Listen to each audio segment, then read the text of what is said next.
नमस्कार। Hindi dictation YouTube channel पर आप सभी का स्वागत है। यह डिक्टेशन विशेष रूप से एसएससी ग्रेड सी के एग्जाम को ध्यान में रखते हुए डिलीवर की जाएगी। उम्मीद है डिक्टेशन आपको अच्छा लगेगा। लिखने के लिए तैयार हो जाइए 5 सेकंड में।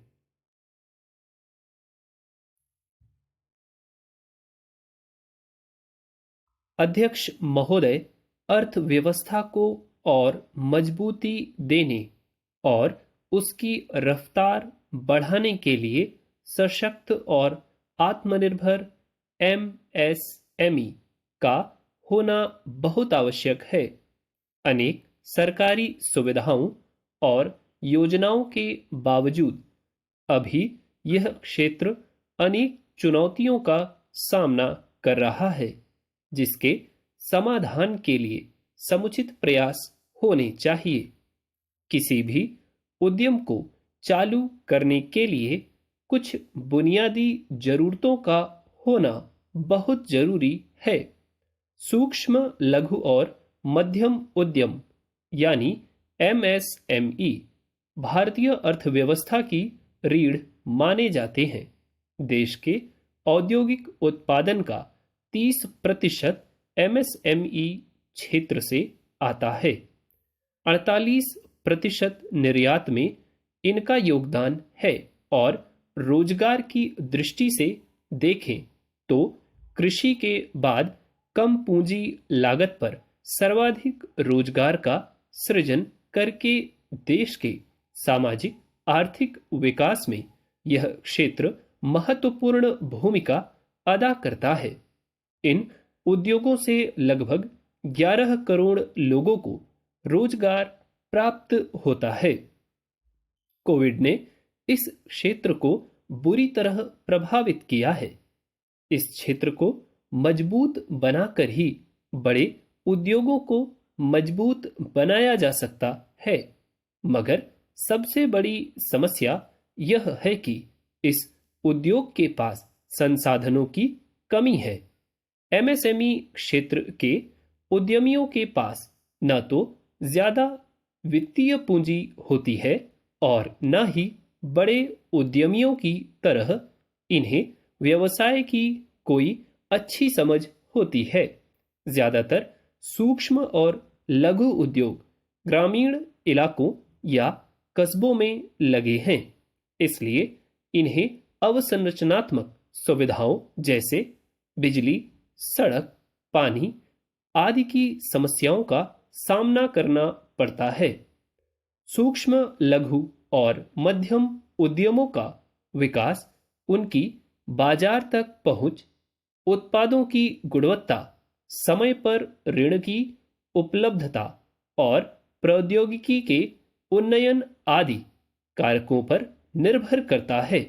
जीएसटी लागू होने के शुरुआती दौर में छोटे उद्यमों को कुछ समस्याओं का सामना करना पड़ा, जिससे कच्चे माल की आपूर्ति वाला पक्ष प्रभावित हुआ।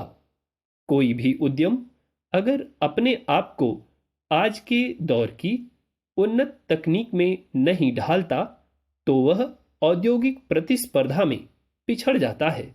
लेकिन इन तकनीकों के महंगे होने के कारण छोटे उद्योग इनका उपयोग नहीं कर पाते, जिसका असर उनके उत्पादन पर पड़ता है। इनके उत्पाद की गुणवत्ता गिरती और इनकी आपूर्ति श्रृंखला भी प्रभावित होती है। इन उद्यमियों को अविलंबित भुगतान होने के कारण दो प्रकार की समस्याओं का सामना करना पड़ता है। पहली समस्या है विलंबित भुगतान की, जिसकी वजह से वे आने वाले आदेश के लिए कच्चा माल नहीं खरीद पाते। दूसरी, उसकी वजह से उनकी साख पर प्रभाव पड़ता है और बैंकों से कर्ज लेना और भी मुश्किल हो जाता है। यह समस्या है कि इस क्षेत्र के 40% से अधिक उद्यमियों के पास वित्त के औपचारिक स्रोतों तक पहुंच ही नहीं है, यानी वे बैंकिंग क्षेत्र से कर्ज ही नहीं ले पाते। पूर्णबंदी के दौरान और उसके बाद कच्चे माल की कीमतों में भारी इजाफा हुआ, विशेषकर धातुओं में। इसके कारण लागत बढ़ गई। छोटे उद्यमियों के सामने एक समस्या यह भी आती है कि कच्चे माल की अनुपलब्धता के कारण वे समय पर माल की आपूर्ति नहीं कर पाते और इस वजह से सार्वजनिक क्षेत्र की कंपनियां उन्हें काली सूची में डाल देती हैं। अध्यक्ष जी, भारत सरकार और एमएसएमई मंत्रालय द्वारा इन चुनौतियों को कम करने तथा भारतीय एमएसएमई क्षेत्र के क्षमता निर्माण के लिए कौशल विकास, प्रौद्योगिकी उन्नयन, विपणन सहायता और एमएसएमई को ऋण तक पहुंचाने के लिए विभिन्न योजनाओं को लागू किया गया है। सरकार की ओर से एक अच्छी पहल की गई है कि केंद्र सरकार के मंत्रालय, उसके विभाग या सार्वजनिक क्षेत्र की कंपनियों द्वारा जो भी खरीद की जाएगी उसका 25% एमएसएमई उद्योगों से ही खरीदा जाए। व्यवस्था करने में आसानी हो, इसके लिए उद्यम पंजीकरण नाम से एक पोर्टल शुरू किया गया है जिसमें अपने उद्यम को बहुत आसानी से पंजीकृत कराया जा सकता है। प्रधानमंत्री रोजगार सृजन कार्यक्रम के तहत ग्रामीण और शहरी क्षेत्रों में एमएसएमई उद्यमों को स्थापित करके सरकार रोजगार के अवसर पैदा करना चाहती है। इसके लिए क्रेडिट लिंक्ड सब्सिडी सरकार की तरफ से दी जाएगी। पारंपरिक उद्योगों के उन्नयन और पुनर्निर्माण के लिए कोष की योजना के तहत कारीगरों और पारंपरिक उद्योगों को समूहों में व्यवस्थित करके उन्हें व्यापार में प्रतिस्पर्धी बनाने के लिए वित्तीय सहायता प्रदान करेगी। सूक्ष्म और लघु उद्योगों के लिए क्रेडिट गारंटी योजना ऋण के आसान प्रवाह की सुविधा के लिए चलाई गई है। इसके तहत छोटे उद्यमियों को गारंटी मुक्त ऋण प्रदान किया जाता है और बैंकों को भी कोई नुकसान ना हो, इसके लिए सरकार गारंटी देती है। छोटे उद्यमियों की उत्पादकता, प्रतिस्पर्धात्मकता के साथ साथ क्षमता निर्माण को बढ़ावा देने के लिए सूक्ष्म और लघु उद्यम क्लस्टर विकास कार्यक्रम चलाया जा रहा है। पैरा अध्यक्ष महोदय, भारत सरकार ने राष्ट्रीय लघु उद्योग निगम एनएसआईसी के सहयोग से कच्चा माल सहायता योजना शुरू की है। इस योजना के तहत संकटग्रस्त एमएसएमई को कच्चे माल की खरीद के लिए वित्तीय ऋण प्रदान किया जाता है।